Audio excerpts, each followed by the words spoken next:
YouTube vlog में आपका स्वागत है। आज का हमारा मुद्दा है भारत और चाइना की जो लद्दाख क्षेत्र में जो झड़प हुई है उसके ऊपर है। और हमारे साथ परिचर्चा में आज जुड़ रहे हैं एडवोकेट रामकरण महेंद्रगढ़। तो आज में इसी मुद्दे पर ये चर्चा रहेगी। सर, आपका बहुत बहुत स्वागत है। नमस्कार सर। नमस्कार जोशी जी। हाल का जो मुद्दा है, करंट मुद्दा जो है चाइना वर्सेज भारत जी, तो ये मुद्दा वास्तव में इसको पनपने का क्या कारण रहा है? देखिए जोशी जी, सबसे पहले तो हमारा देश भी जानता है, पूरी दुनिया जानती है, भारत एक शांति प्रिय देश है और हम कभी भी अंतर्राष्ट्रीय नियमों का और अपनी इंटरनेशनल बाउंड्री या LAC हो या LOC हो, किसी भी पड़ोसी देश के साथ हमारे संबंध हम हमेशा से ही बहुत बेहतर और बहुत अच्छे रखना चाहते हैं। पड़ोसी से हम कभी भी दुश्मनी पनपने नहीं देना चाहते, नहीं रखना चाहते, अच्छे संबंध बनाए रखना चाहते हैं। लेकिन चाइना एक ऐसा देश है जिसको पूरी दुनिया जानती है। सबसे पहले तो उसने अपने देश से कोविड के रूप में दुनिया में एक महामारी फैलाई जिससे पूरी दुनिया आज त्रस्त है। लाखों लोग मर चुके हैं और मर रहे हैं और शायद हमें इसके साथ ही जीना पड़े। इतनी बड़ी महामारी इसने एक मानवता को, एक सभ्यता को दे दी है। अब उससे ध्यान हटाने के लिए अपने पड़ोसियों के साथ आए दिन ये छुटपुट हरकत अपना उसके ऊपर कुप्रभाव उन पड़ोसियों के साथ के ऊपर बनाना चाहता है। बाकी पड़ोसी तो कमज़ोर हैं, लेकिन एक भारत जैसा शांति प्रिय देश और विशाल देश जो चाइना को हर मोर्चे पर, हर जगह पर, अर्थव्यवस्था में भी, सेना में भी, तीसरी चौथी सबसे बड़ी आर्मी हमारे पास है, हर जगह टक्कर दे रहा है, उससे ज़्यादा जलन है चाइना को। और जिस प्रकार से, लेकिन चाइना को ये सोच लेना चाहिए, ये भारतवर्ष, ये हिंदुस्तान 1962 वाला हिंदुस्तान नहीं है। उस समय हमारा देश नया और बहुत हमारे पास संसाधन नहीं थे, हमारी सेना के पास भी इतना इक्विपमेंट, इंस्ट्रूमेंट, हथियार, अम्युनिशन इतना नहीं था।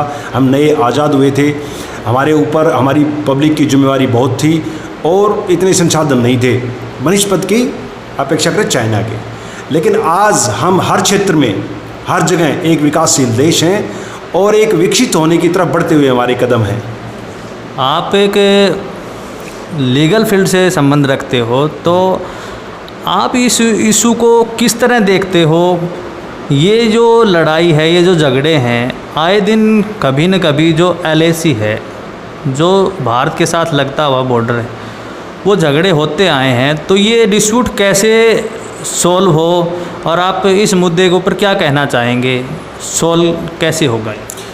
नहीं, देखो, हमारी सरकार तो चाहती है कि ये बातचीत के माध्यम से हल हो और जियो और जीने दो की हमारी पॉलिसी है। लेकिन जैसा कि हमारे माननीय यशस्वी प्रधानमंत्री श्री नरेंद्र मोदी जी ने कहा कि शांति कमज़ोर व्यक्तियों की नसीब में नहीं होती है, और चाइना ये समझता है कि हिंदुस्तान मेरे से कमज़ोर है, लेकिन वो भूल कर रहा है। हम बातचीत के माध्यम से हल करना चाहते हैं। काफ़ी दौर की बातचीत हो भी चुकी है, सीनियर अधिकारियों के माध्यम से बात हो चुकी है और चाइना को एक शर्त के माध्यम से, समझौते के माध्यम से हमारी सेना को भी और चाइना को भी जो LAC का अतिक्रमण कर रही थी उसको पीछे हटना चाहिए था एक सिलसिलेवार तरीके से। लेकिन उन्होंने परमानेंट स्ट्रक्चर वहाँ पर लगा करके और उकसाया है हमारी सेना को, और हमारी सेना पे उन्होंने पहले वार किया है, जबकि हमारी सेना ने कोई गोलाबारी नहीं, किसी प्रकार के कोई हथियार का यूज़ नहीं किया। और ये धक्का मुक्की की लड़ाई में जो कल रात को जो नुकसान हुआ हमारा आगे, जबकि हम मीडिया के माध्यम से सुन रहे हैं कि हमारे बहादुर जवानों ने बहुत ही बहादुरी से वहाँ पर उनका सामना किया और हमारे से ज़्यादा ही उनकी कैजुअल्टी की है। ये हमारे लिए बड़े जोश की बात है, लेकिन एक दुख की बात है। हमारे लगभग 20 सैनिक कमांडिंग ऑफिसर उनमें शामिल हैं, वो उनकी जान चली गई है, वो देश के ऊपर शहीद हो गए हैं। तो लेकिन चाइना सोचे कि हिंदुस्तान को पीछे हटा देंगे और धीरे धीरे अपनी महत्वाकांक्षी योजनाओं से हिंदुस्तान के ऊपर, उसकी सरजमी के ऊपर धीरे धीरे अछाते रहेंगे, तो ये उसकी भूल है।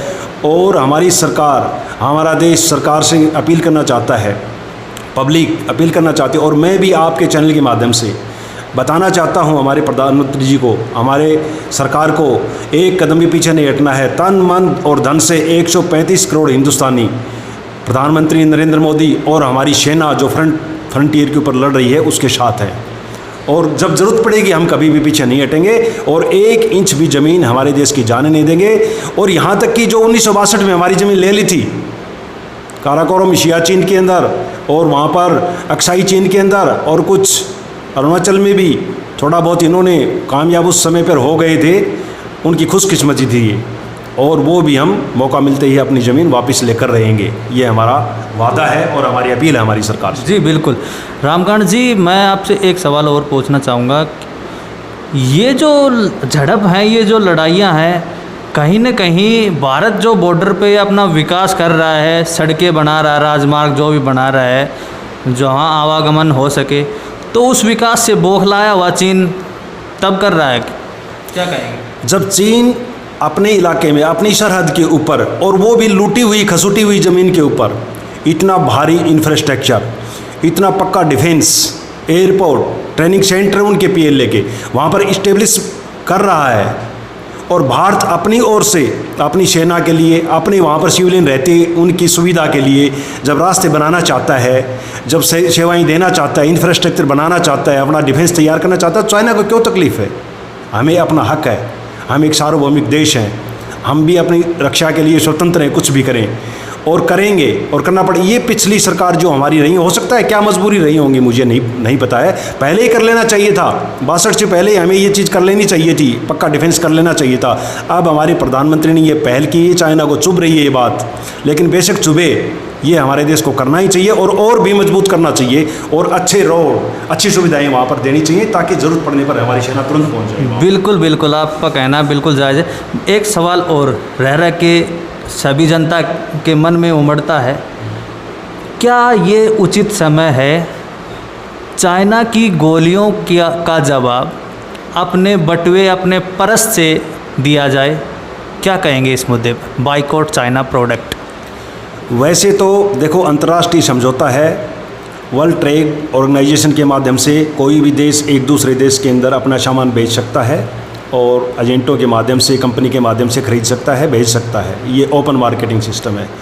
लेकिन एक हिंदुस्तानी के नाते, एक देशभक्त के नाते और एक सभी 135 करोड़ हिंदुस्तानियों से, सरकार की मजबूरी कुछ भी रहे, लेकिन as a civilian, as a Bharat देश के नागरिक, देशभक्त नागरिक के नाते मैं सभी देशवासियों से ये कहना चाहता हूँ, चाइना का सामान खरीदने का मतलब यही होगा कि उसकी सेना को इनडायरेक्ट तौर पर हम पैसा भेज रहे हैं और वो उसके बारूद और गोली बनेगी और वो हमारे सीने पे, हमारे जवानों के सीने पे लगेंगी। चाइना का सामान खरीदना, हमारे जवानों को मरवाना, उसका मतलब यही होगा। आज से ही चाइनीज़ मेड, चाइनीज़ निर्मित सामान का बहिष्कार करो और उसको बाइकाट करो और कोई मत करो और स्वदेशी का इस्तेमाल करो। मैं पूरे देश से यही अपील करना चाहता हूँ। बिल्कुल बिल्कुल, आपका कहना है बाइकआउट चाइना प्रोडक्ट। रामकांत जी, हमारे घरों में मोस्टली चाइना प्रोडक्ट का कब्जा हो चुका है, ये कहीं छुपा नहीं है जी। तो जो प्रोडक्ट इस्तेमाल कर रहे हैं, जो हमारे घरों में आ चुके हैं, उसके बारे में क्या कहेंगे आप? या नए आने वाले प्रोडक्ट को एंट्री न देनी है, इसके बारे में क्या कहेंगे? देखो, किसी प्रकार का आंदोलन जब हम किसी देश के विरुद्ध या उसके सामान के विरुद्ध जब चलाते हैं, क्योंकि हम इस प्रकार के प्रोडक्शन में 100% हम आत्मनिर्भर नहीं हैं, दूसरे देशों से हमें लेना ही पड़ता है, जो हमारे देश में कुछ पूर्ति नहीं होती या नहीं बनता। लेकिन फिर भी जैसे हमारे प्रधानमंत्री ने बताया कि अभी लोकल का ज़माना आ गया है, लोकल का युग आ गया है। लोकल मीन्स हमारे देश में बनाओ और हमारे देश की में ही पूर्ति करो, उसकी तरफ हमें कदम बढ़ाने चाहिए।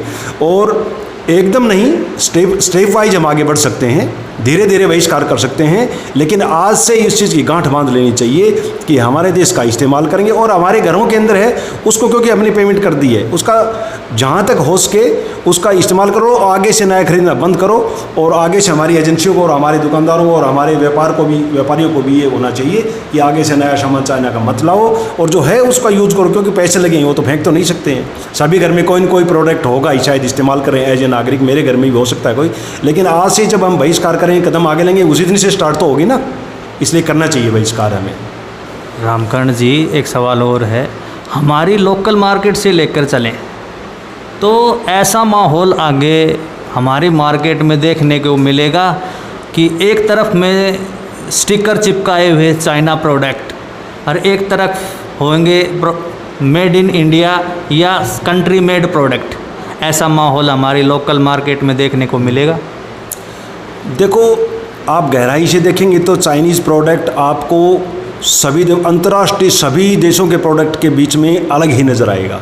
वो चमक दमक वाला होता है, उसके अंदर अट्रैक्शन होता है, लेकिन उसमें शार नहीं होता, वो ठोस नहीं होता, वो टिकाऊ नहीं होता है। वो एक बार यूज़ हो गए, एक बार ख़राब हो गया तो मार्केट में कहीं पर भी रिपेयर नहीं होता है। ये चाइना की चाल है कि सस्ता प्रोडक्ट बनाइए और गरीब आदमी उसको ख़रीदते रहेंगे। जब वो कबाड़ बन जाता है, बेकार हो जाता है, हमारे घर में उसका कबाड़ ही बनना है, रिसाइकिल भी नहीं होता है उसका। ये क्यों नहीं समझ रहे हमारे नागरिक? हमारे नागरिकों को एक्टिव होना पड़ेगा और उसके बारे में जागरूक होना पड़ेगा। टिकाऊ चीज़ लो, चाहे भले ही वो एक बात नहीं है कि सस्ता रोए बार बार और महंगा रोए एक बार। तो चाइनीज़ सस्ते सामान को खरीद कर हमें बार बार रोना ही पड़ेगा और देश को नुकसान सहना ही पड़ेगा यदि इसका बहिष्कार हम नहीं करेंगे तो आज की चर्चा में ये थे एडवोकेट रामकर्ण। इन्होंने चाइना प्रोडक्ट और चाइना और भारत की जो झड़प है, जो लड़ाइयाँ होती आई हैं, जो हो रही हैं, उनके बारे में काफ़ी कुछ हमारी इस चर्चा में बताया। आशा करता हूँ आपको वीडियो बहुत पसंद आई होगी और वीडियो एक देशभक्त होने के नाते ये वीडियो हर जनता तक पहुँचाए। और चाइना प्रोडक्ट का जहाँ तक सवाल है, वह जब चाइना को अपने बटुए से आप जवाब दे सकते हैं, गोली से न देखकर बटुए से आप अपना जवाब दे सकते हैं। तो बने रहिए हमारे चैनल पर, हमारे चैनल की वीडियो देखें और हमारे चैनल को भी सब्सक्राइब करें। धन्यवाद। नमस्कार।